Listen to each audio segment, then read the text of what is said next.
selamat datang kembali bersama dengan kita di podcast STT Sempro Bandung bersama dengan saya Selviani yang akan menjadi moderator dalam podcast kali ini. Ya, seperti yang sudah dilihat, sudah duduk bersama dengan saya. Selamat datang Bapak. Salam. Selamat datang di podcast kita. Nah, kalau teman-teman dan Bapak Ibu sering melihat konten dari YouTube STT Sempro Bandung, mungkin akan sedikit asing ya, karena ini Bapak merupakan perdana join bersama dengan kita di podcast STT Sempro Bandung. Beliau adalah salah satu dosen dari STT Sempro Bandung yang akrab disapa dengan Bapak Domingus Pote MTH, ya Pak, seperti itu ya. Jadi kalau mahasiswa STT Sempro Bandung sudah pasti sangat akrab dengan beliau ya. Beliau merupakan salah satu dosen yang mengajar di STT kita dan merupakan dosen Nah, jadi kita bersyukur hari ini kita bersama dengan Bapak sudah bisa hadir di tempat ini dan akan membagikan bersama dengan kita satu tema yang menarik atau satu pembelajaran bagaimana kita belajar menjadi murid Kristus ya Pak ya, kita akan bahas bersama.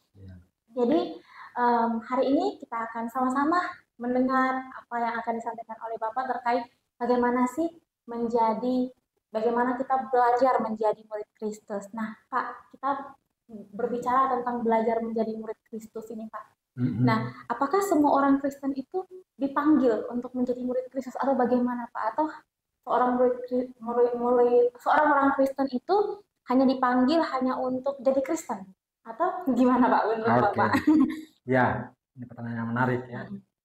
Jadi bicara tentang murid identik dengan Kristen, gitu ya. Nah, kalau kita melihat sejarah awalnya, Tuhan memang memilih orang-orang khusus yang disebut sebagai 12 murid itu ya. Kalau mereka diperlengkapi, nanti itu akan menjawantakan Injil itu kepada seluruh dunia sampai hari ini. Nah, dalam konteks hari ini, kalau bicara tentang apakah seorang Kristen adalah murid Kristus, jawabannya adalah iya. Karena setiap orang yang dipanggil untuk menerima Kristus itu, dia sekaligus menerima utusan untuk memberitakan bahwa apa yang dia imani itu, apa kebenaran Kristus itu diberitakan kepada orang lain. Berarti sudah otomatis ya Pak, orang Kristen berarti otomatis harus menjadi murid Kristus. Betul. Oke. Berarti Pak, kita bisa bilang ini adalah panggilan atau bagaimana Pak? Menjadi murid Kristus itu panggilan atau memang sudah harus dijalani Pak? Gitu. Gimana itu Pak? Nah, mungkin ini istilah panggilan kan, kalau bilang panggilan kan berarti seolah-olah itu berbeda gitu ya. Padahal ketika seorang itu percaya Kristus, saat itu dia menerima panggilan.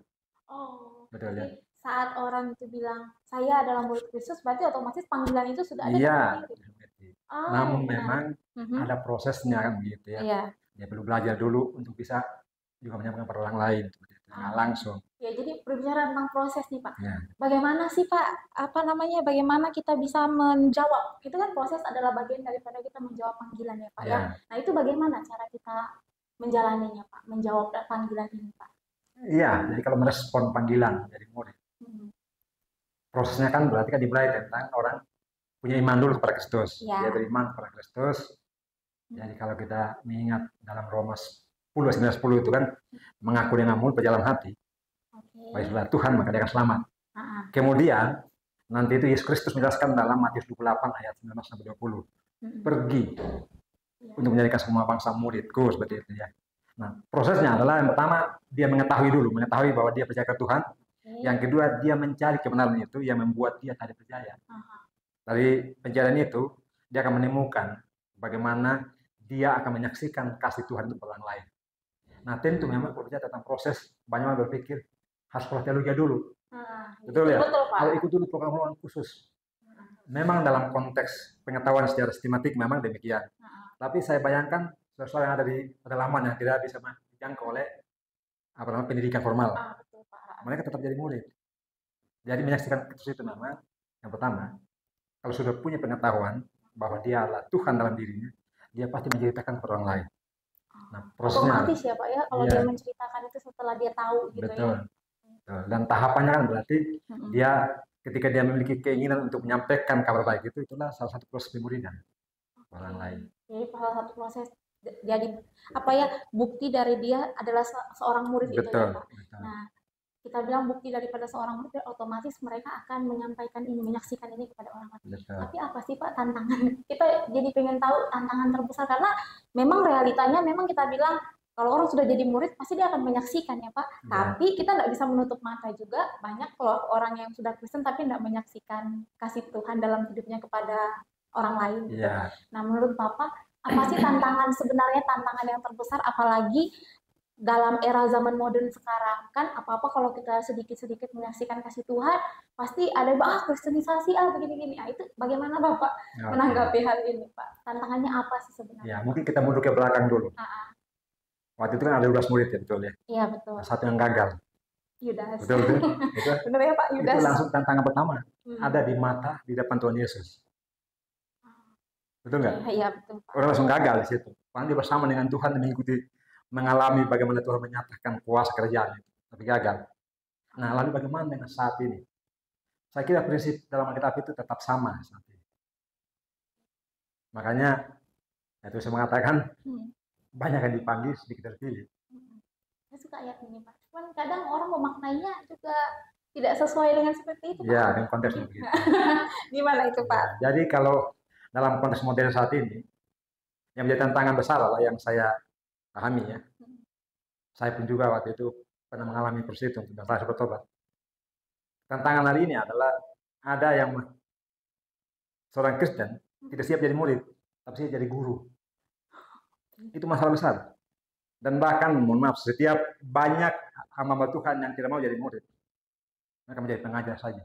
Ini tantangannya. Belum connect ini. Saya jelaskan. Iya Pak, boleh Pak. Saya jelaskan ya. Jadi being a disciple itu bicara tentang how to learn. Betul ya. Bagaimana kita belajar. Nah kalau orang nggak belajar lalu dia hanya suka untuk mengajar saja. Untuk jadi murid itu, kalau kan istilah murid yang dibicarakan itu murid matetes dalam bahasa Yunani. Itu adalah penyerahan diri, pengakuan diri. Takluk dulu kepada Injil, baru orang itu bisa mengajar. Saat ini kan banyak orang oleh karena kemajuan teknologi ini, bahkan untuk memulai khotbah besok, dia nggak perlu buka kitab. Betul tidak? Betul, Pak. Kecanggihan teknologi ini menjadi media dia untuk menyampaikan. Itu tantangan besar. Sehingga kenapa saat ini banyak mimbar-mimbar yang tidak lagi menyampaikan misi sejati itu. Saya katakan ini, banyak mimbar-mimbar yang bahkan bertendensi mengajarkan penyesatan. Karena menjadi murid Kristus bicara tentang pengakuan diri, mau belajar. Apapun titelnya, seorang profesor teologi pun dia perlu jadi murid dulu. Dan jadi murid itu tidak ada temporal waktunya. Seorang yang sudah percaya Kristus, dia jadi murid sampai dia mati nanti. Jadi menjadi murid itu selama-lamanya, bukan cuma udah belajar secara akademik, apa maunya kurs pemuridan, atau sekolah teologi tamat, atau nanti selesai dia jadi pendeta lalu dia emeritus lalu berhenti. Demikian. Murid itu bicara tentang long life, you are a disciple of Christ. Seumur hidup. Seumur hidup, jadi murid. Wow, menarik sekali. Dan hari ini tantangannya, nah lihat betul ya. Banyak juga orang yang jadi murid secara instan. Percaya Kristus langsung dikasih mimbar. Saudara, hati-hati. Jangan gampang berikan mimbarmu kepada yang mengatakan orang percaya, sementara dia belum mengerti tentang esensi kebenaran Injil itu. Ini tantangannya bagi orang saat ini. Yang paling terlihat seperti itu ya Pak ya. Betul. Tapi tadi menarik satu kata dari Bapak yang saya tangkap itu, kata Bapak, menjadi seorang murid itu memang panggilan kita seumur hidup ya Pak. Jadi yang menariknya memang ternyata kita nggak bisa pendeta yang hebat sekalipun, itu pun kita nggak bisa mengatakan bahwa dia adalah seorang pendeta, tapi sebenarnya dia seorang murid ya Pak ya. Sebenarnya ya Pak, meskipun pengajarannya sudah wow gitu ya, tapi nggak bisa kita mungkiri dia adalah seorang murid. Gitu. Harusnya seperti itu ya Pak. Ya mungkin ada hal-hal lagi Pak yang tak menjadi tantangan selain apa yang sudah Bapak sebutkan? Iya, jadi tantangan berikut saat ini. Ini kan kita ada di tengah-tengah satu generasi yang berbeda dengan sebelumnya. Ya, betul ya. Gen Z ya katanya. Gen Z. Katanya gampang nggak melakukan program pemberitaan itu. Saya kira sesuatu yang sulit. Itu saya pengalaman saya sendiri melakukan pelayanan itu. Sehingga memang tantangannya adalah bagaimana keyakinan kita itu ditransfer kepada mereka. Itu tentang itu dulu strateginya mungkin.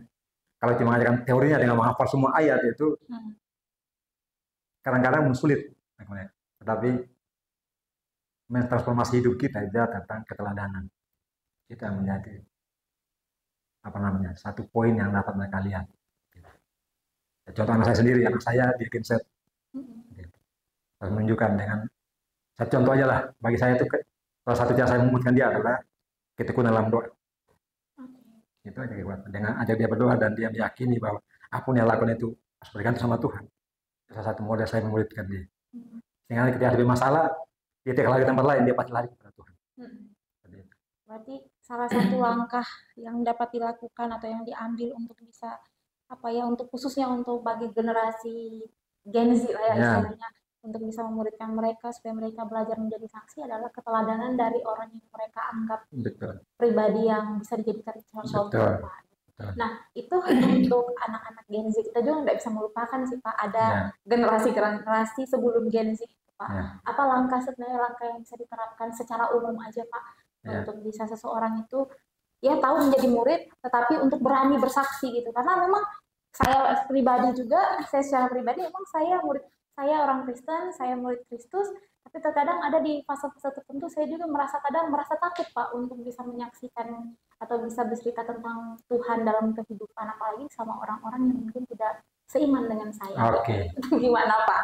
Mungkin bisa kasih tips gitu. Yang pertama adalah makan bakso betul ya? Ya pernah Pak. Bakso enak sekali betul ya? Pak. Setelah makan pasti ngomong ke orang lain. Iya pasti, ini enak loh gitu. Nah, kalian harus coba gitu. Apakah pemilik bakso menyuruh kita untuk mempromosikan? Enggak sih Pak, kadang-kadang. Itu kesadaran sendiri. Kalau seorang udah menikmati anugerah keselamatan dari Tuhan Yesus, biasanya pasti ngomong ke orang lain. Sama? Iya. Betul ya, tanpa kita disuruh gitu ya. Itu yang pertama. Yang kedua adalah bagaimana tipsnya supaya saya berani untuk memberitakan Injil ya. Pastikan bahwa motivasi kita adalah bukan mengubah agama orang. Membicarkan Yesus itu kan bukan mengubah agama orang. Jadi yang pertama adalah kita menjelaskan bahwa yang saya yakini ini benar, saya perlu menyampaikan kepada mereka. Kalau ada momennya, ada kesempatannya untuk mereka dengarkan. Kenapa harus takut? Jadi kita diutus di tengah-tengah dunia ini bukan untuk mengubah agama orang, diutus untuk memberitakan bahwa ada sebuah kabar baik. Kenapa kabar baik? Karena sebelumnya ada kabar buruk, kan begitu ya. Kabar buruk itu adalah manusia tidak mungkin mencapai Tuhan dengan usaha sendiri. Kabar baiknya adalah Tuhan datang merangkul manusia untuk kembali kepada Tuhan. Itu kabar baik, itulah Kristus. Ya, satu highlight yang saya dapat dari penyampaian Bapak, kita orang Kristen diutus dalam dunia ini bukan untuk bukan untuk buat seseorang itu untuk jadi Kristen ya. Tapi kita diutus untuk memberitakan kabar baik karena sebelumnya ada kabar buruk yang harus diubah menjadi kabar baik. Ini luar biasa sekali nih si Bapak. Ini satu kata yang bagi aku wow, yang bisa jadi motivasi buat kita. Ada lagi Pak? Ya. Karena sepertinya bakal banyak hal yang menarik yang kita temukan ini Pak. Apalagi ya, saya kira kalau kita bergaul dengan Tuhan itu kan, otomatis akan kita digerakkan untuk melakukan sesuatu tentang Tuhan. Nah, bagaimana bergaul? Saat ini tantangan kedua berikutnya saat ini adalah orang malas baca Alkitab. Betul tidak? Betul. Ini adalah tantangan berat ini. Dan orang akan lebih gampang langsung cari ayatnya sesuai dengan apa yang dia inginkan. Saat itu dia langsung elaborasi ayat itu langsung sesuai dengan saya. Kadang-kadang tidak mengerti konteksnya. Dan kita butuh menikmati Tuhan itu melalui baca firman Tuhan. Nah, itu pentingnya Pak ya. Penting. Ya. Wah, banyak juga Pak. Ada lagi Pak tantangan yang lain? Iya. Saya kira kita ada di era di mana kemajuan teknologi menuntut kita untuk harus memberitakan Injil. Dan kesempatannya terbuka. Kalau dulu kan saya sudah datang ke sebuah daerah yang jauh, datang ke sana. Saat ini saya tinggal di dalam ruangan saya pun saya bisa makan Injil itu. Betul? Maka tipsnya adalah gunakan setiap perangkat teknologi yang disediakan ini sebagai media pemberitaan Injil. Seperti itu. Tadi malam saya cerita dengan seorang tokoh masyarakat dari NTT tentang bagaimana potensi memberitakan kabar baik itu dengan cara yang terbuka. Tapi tentu memang kita posisinya pondasi yang benar ya. kalau kita pikir kebenaran gitu. Jadi gunakanlah semua perangkat yang ada untuk kebenaran firman Tuhan, dan itu akan menjangkau mereka. Ada begitu banyak orang yang menantikan, mengharapkan tentang kabar baik itu. Cuma terkadang kita merasa seolah-olah ada tembok. Sebenarnya temboknya itu, tips lagi, temboknya bukan di sana. Temboknya adalah your mental block. Gimana Pak? Temboknya adalah mental block. Tahu mental block? Mental block. Iya, itu harus takut gitu loh. Oh. Kenapa takut kita kan Injil? Bukan mereka temboknya. Temboknya adalah kita sendiri. Kenapa? Kita nggak yakin bahwa apa yang kita miliki itu adalah sebuah kebenaran yang absolut dan bersumber dari atas. Kalau saudara tanya saya nggak pernah takut. Siapapun saya sampaikan. Ingat, saya sampaikan itu bukan untuk mengubah keyakinan. Dia tahu bahwa siapa saya yakini. Kenapa? Bagi saya, penentuan nasib seorang itu hari ini akan menentukan nasib kekalahannya. Nah, itu nilai yang paling mahal bagi seorang murid yang menjadi penginjil. Ya, jadi Pak, kita menarik sedikit lah ya Pak, mungkin dari yang belakang gitu. Nah, seperti yang saya pernah dengar ya gitu, mungkin nggak tahu ini benar atau enggak. Sebelumnya sebelumnya Bapak pernah jadi seorang petinju kan Pak ya? Bukan. Jadi seorang apa Pak? Bodybuilder. Bodybuilder. Otomatis Bapak dikenal banyak orang ya Pak. Betul. Nah, jadi ini berbicara tentang menyaksikan kasih Tuhan. Pada waktu Bapak menjadi seorang bodybuilder itu bagi Bapak ada pengalaman nggak sih Pak dari bagaimana Bapak kan otomatis Bapak sudah Kristen ya, waktu itu sudah Kristen. Maka Bapak pernah juga punya kesempatan untuk menyaksikan kasih Tuhan pada saat Bapak ada di tahap Bapak pada waktu itu, gimana Pak? Sangat luas. Dan saya mempunyai kesempatan yang baik waktu itu ketika menjadi seorang atlet, ya karena hobi ya, itu